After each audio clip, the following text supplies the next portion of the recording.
En el cine de la época de oro, vimos parejas que traspasaron la pantalla y muchas de ellas compartieron algo en común.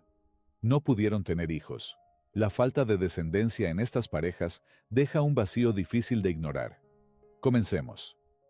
Antonio Badú y Esther Fernández fueron una de esas parejas en las que la vida real se mezcló con la ficción de la época de oro. Se conocieron a mediados de los años 40, durante el rodaje de Cantaclaro, dirigida por Julio Bracho. Desde entonces, empezaron a coincidir en varias producciones, formando una pareja recurrente en pantalla, y, poco a poco, también fuera de ella. El matrimonio llegó en 1949, siendo una de las uniones más comentadas dentro del ambiente artístico, aunque la pareja la manejó con bastante discreción frente a la prensa.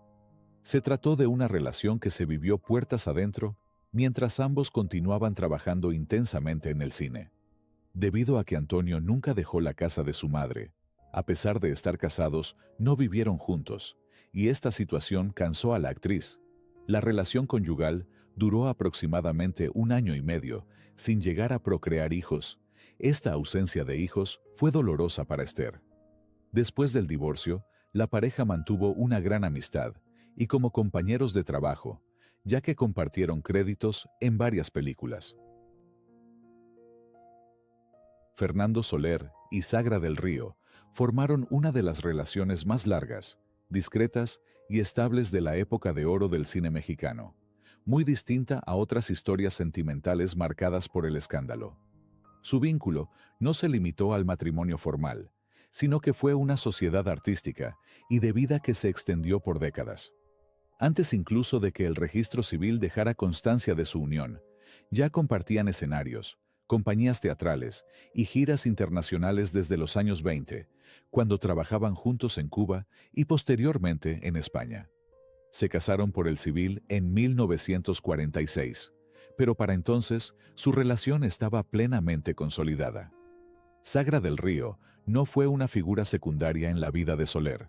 Fue primera actriz de su compañía teatral, protagonista habitual y compañera constante en una carrera que exigía disciplina, viajes y una dedicación absoluta al escenario. Mientras Fernando se consolidaba como actor, director y jefe de compañía, ella ocupaba un lugar central en lo artístico y en lo personal. El matrimonio no tuvo hijos. Aún así, el vínculo entre ambos se mantuvo sólido y fuerte, hasta la muerte de Fernando Soler, ocurrida en 1979, tras más de 30 años de matrimonio formal y muchas más décadas de vida compartida. Sagra permaneció a su lado hasta el final, y tras su fallecimiento no volvió a casarse. Murió 10 años después, en 1989. Joaquín Pardavé conoció a la joven tiple y bailarina Soledad García Rebollo, a quien todos llamarían cariñosamente Cholita, en 1925, cuando ambos trabajaban en el mismo entorno teatral.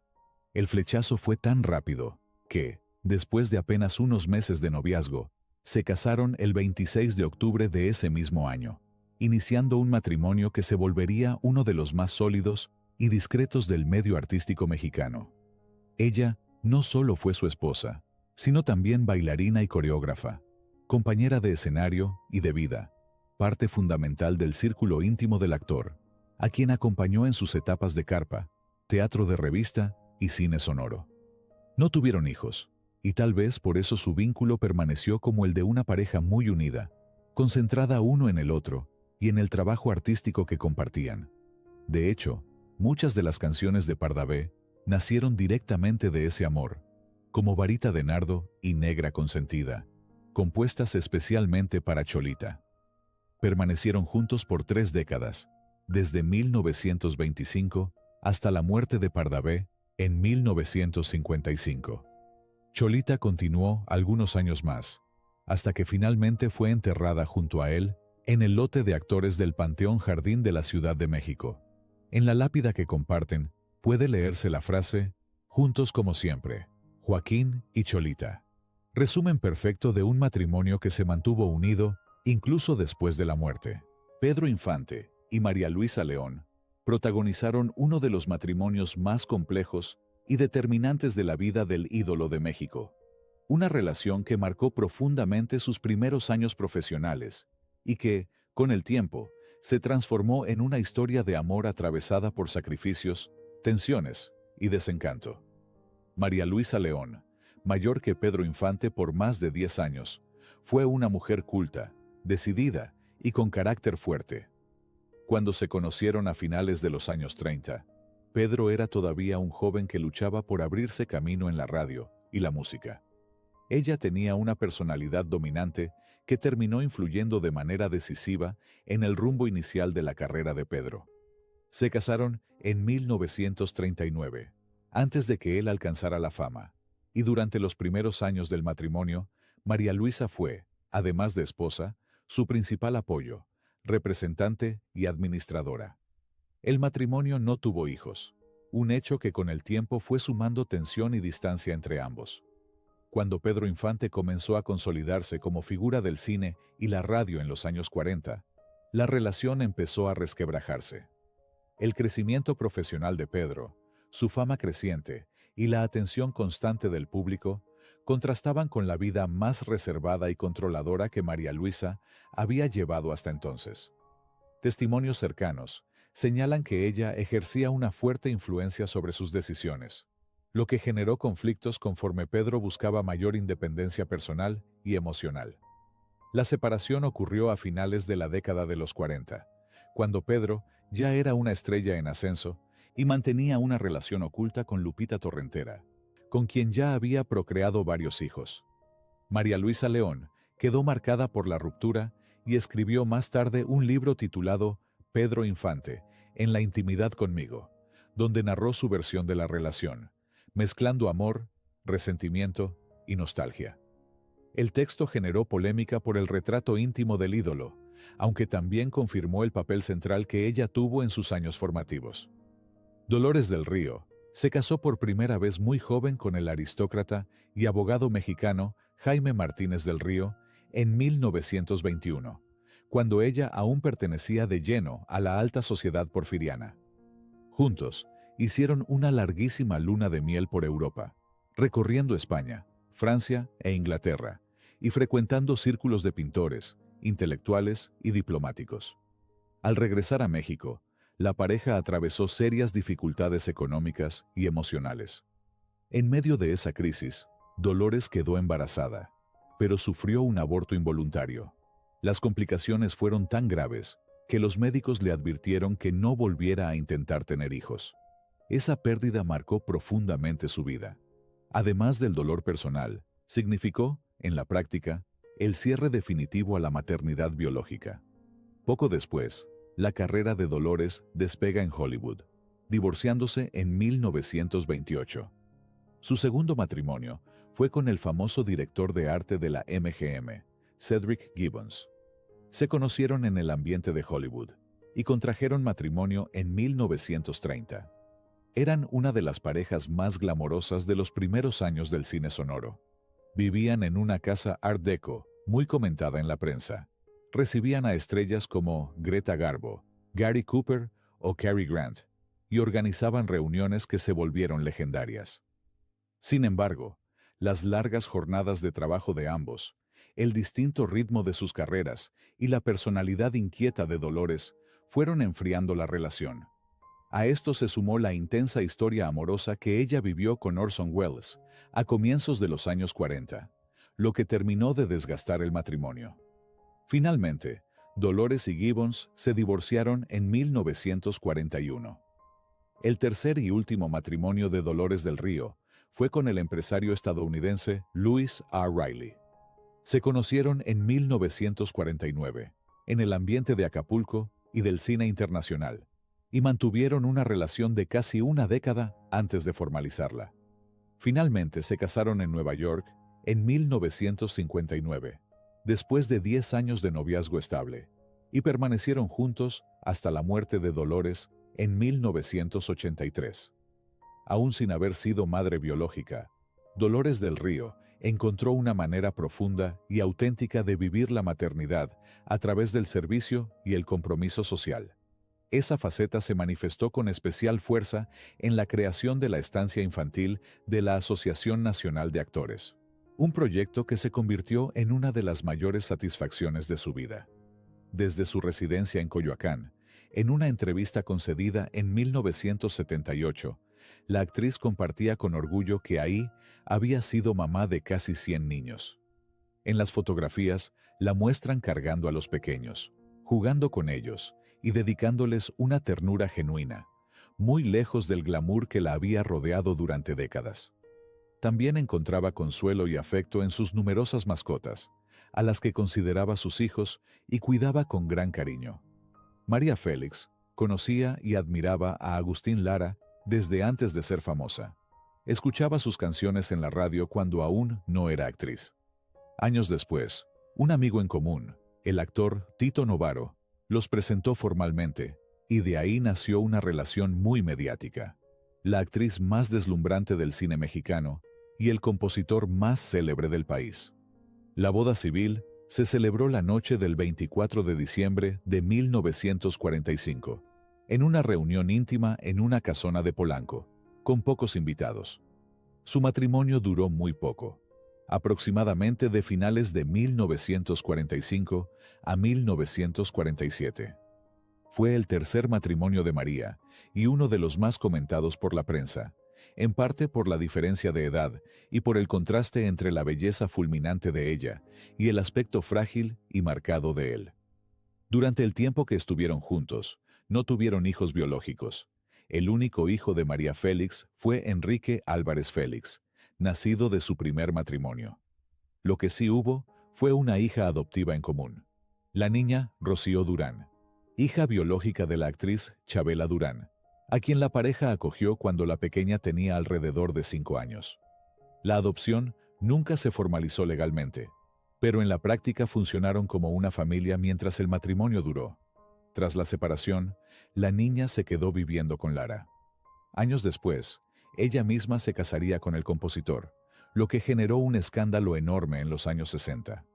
La relación entre María Félix y Agustín Lara fue tan intensa como problemática. Distintas biografías y artículos coinciden en señalar que el gran problema fueron los celos de él. Lara, ya famoso y con un pasado amoroso complicado, no soportaba la atención que María despertaba en todos los hombres. Las escenas de celos eran frecuentes. A esto se suman versiones de infidelidades de ambos lados. El divorcio se firmó en 1947, tras solo unos 2 años de vida conyugal. Después del divorcio, cada uno siguió su camino. María Félix y Jorge Negrete protagonizaron uno de los matrimonios más emblemáticos, breves y simbólicos de la época de oro del cine mexicano. Una unión más marcada por el mito y el carácter de ambos que por una vida doméstica prolongada. Se conocieron a principios de los años 40, cuando ambos ya eran figuras consolidadas del cine nacional. Desde el inicio, la relación estuvo cargada de tensión, orgullo y atracción. Chocaban constantemente.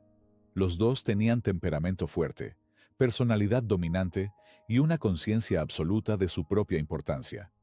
Durante años no se soportaron y llegaron incluso a declararlo públicamente. Sin embargo, esa rivalidad terminó transformándose en una relación sentimental. El matrimonio se concretó en 1952, en una ceremonia que causó enorme revuelo mediático. La vida matrimonial fue intensa, pero corta. Ambos continuaron con agendas profesionales exigentes y no buscaron construir una rutina tradicional. No tuvieron hijos, y aunque la ausencia de descendencia se explica principalmente por la brevedad del matrimonio y que Jorge ya enfrentaba problemas graves de salud. Apenas 11 meses después de la boda, el 5 de diciembre de 1953, Jorge Negrete murió a causa de una cirrosis hepática derivada de la hepatitis que había padecido años antes. Su fallecimiento convirtió el matrimonio en una historia abruptamente interrumpida. María Félix quedó viuda sin haber cumplido siquiera un año de casada, un hecho que marcó profundamente su imagen pública y personal. Libertad Lamarque se casó muy joven, en 1926, con el apuntador de teatro Emilio Romero, con quien tuvo a su única hija, Libertad Mirta, nacida en 1927. Aquel matrimonio fue conflictivo y se separaron en 1935, aunque tardó más de 12 años en concretarse el divorcio. Libertad Lamarque y Alfredo Malerba se conocieron a mediados de la década de 1930 en el ámbito laboral de la música y el teatro en Argentina. Alfredo era un talentoso pianista y músico que formaba parte del trío de acompañamiento de Libertad Lamarque. La relación surgió mientras trabajaban juntos, compartiendo escenarios en obras y espectáculos donde ella brillaba como una de las primeras voces femeninas del tango. Tras la muerte de Romero y la finalización de los trámites en Uruguay, la boda civil con Alfredo Malerba pudo celebrarse en 1945 en Buenos Aires. Ambos volaron a Cuba contratados por Cadena Azul, y de ahí dieron el salto a México, donde se radicaron definitivamente, y él se convirtió en su representante y sostén profesional, el hombre a quien ella llamaría el hombre de mi vida. Su matrimonio con Malerba se prolongó durante casi 50 años, hasta la muerte de él, en 1994, tras una larga enfermedad. El matrimonio no tuvo hijos. Las razones nunca fueron expuestas de manera explícita, pero todo indica que el ritmo extenuante de trabajo y la decisión compartida de concentrarse en construir un nuevo futuro tras su llegada a México influyeron de forma decisiva.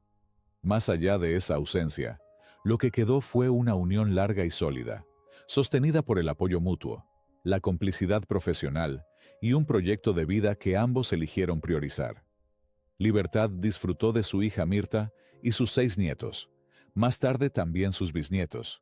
Finalmente fallecería en el año 2000 a los 92 años.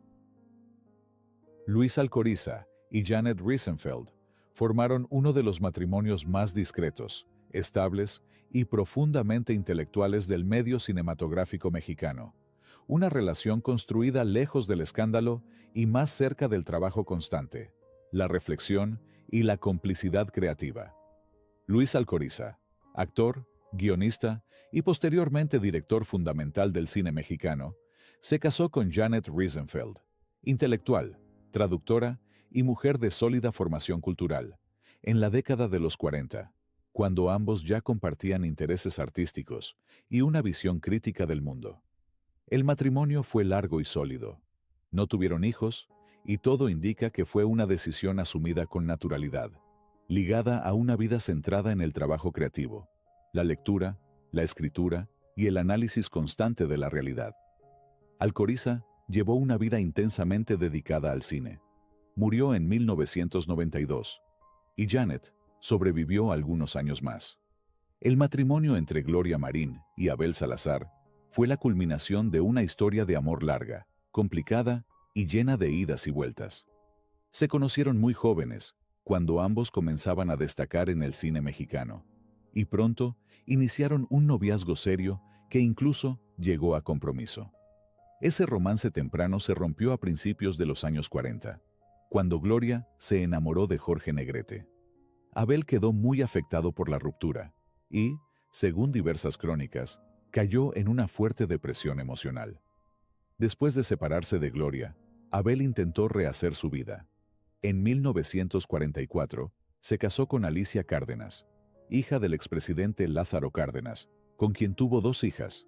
Ese matrimonio terminó en divorcio hacia 1950. Gloria, por su parte, vivió su tormentosa relación con Jorge Negrete y más tarde otras historias sentimentales. Sin embargo, ella y Abel nunca dejaron de cruzarse en el medio artístico y, con el tiempo, retomaron el contacto y en 1958 celebraron su boda civil. Pero tan solo 2 años después, en 1960 se disolvió. La relación marcada por la intensidad emocional y por el peso de sus historias previas. Él llegaba con el recuerdo de haber sufrido por ella en la juventud y con un divorcio a cuestas. Ella, con la huella de su larga relación con Jorge Negrete y una vida sentimental muy expuesta ante la prensa. Otilia Larrañaga fue una reconocida bailarina y actriz de teatro y cine. Fue la primera esposa de Antonio Aguilar. Ambos se conocieron en el ambiente artístico a principios de los años 50 y compartieron trabajo en cine. En 1958 decidieron casarse, pero el matrimonio fue breve y discreto. Al año siguiente, en 1959, se divorciaron de común acuerdo. El matrimonio no procreó hijos, y Antonio se casó con Flor Silvestre. Y más tarde, Otilia contrajo matrimonio con el actor Rogelio Guerra. David Silva Guglielmetti fue uno de los grandes actores de la época de oro. Galán de barrio, boxeador en pantalla, bracero, policía, luchador y mil tipos más. Debutó a finales de los años 30 y se consolidó en los 40. Su gran compañera fue la actriz y bailarina de teatro Paquita Estrada, a quien conoció en el medio artístico y con quien se casó el 23 de febrero de 1952. La pareja no tuvo hijos biológicos. Paquita se retiró de los escenarios y vivieron su matrimonio volcados en el trabajo de él y en la vida cotidiana, lejos de los reflectores. Paquita lo acompañó hasta su muerte en 1976. Ella falleció en 1979 y ambos descansan juntos en el lote de actores del Panteón Jardín, donde su tumba se señala siempre como la de una pareja muy unida. Gracias por quedarte hasta el final. Cuéntame en los comentarios cuál fue tu pareja favorita y qué otro tema te gustaría que tocáramos. Nos vemos en el próximo video. Adiós.